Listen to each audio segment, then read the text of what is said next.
Hi, this is Kate Mills from ProfessionalMums.net.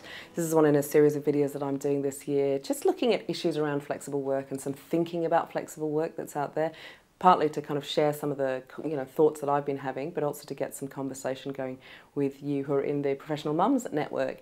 One thing I think about flexibility is that it actually works on a four-dimensional grid, and I don't think we often think enough about all the dimensions that there are to flexibility.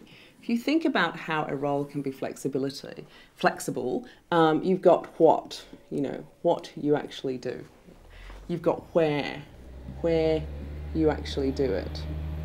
You've got how do you do it? What kind of tools do you use? What kind of tool does your employer give you, and do you have access to do your role and to do it differently, which I think is really important these days in terms of IT and digital, that we can all work very differently, particularly for teams.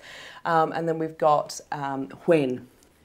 And when is probably the most obvious one. You know, we have part-time work, we have compressed hours. If I go back to how, it's really about IT infrastructure.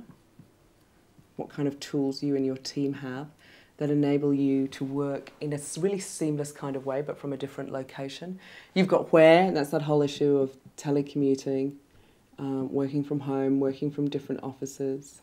And you've got what, which is in some ways probably the hardest, because the what, again, it comes around to that idea of job redesign and thinking, what do you actually do? What parts of your job can be done flexibly? One of the most difficult things, I think, for a lot of women who move into a part-time role, they've been in a full-time role, they have children, they come back in a part-time role, so they don't address the issue of job redesign, so they end up effectively doing the same full-time role but trying to do it in a part-time way and run into a lot of issues around that. So this is just to give you, when you're thinking about flexibility and when you're talking with your boss about flexibility and your employer, just remember there's lots of different ways to approach it.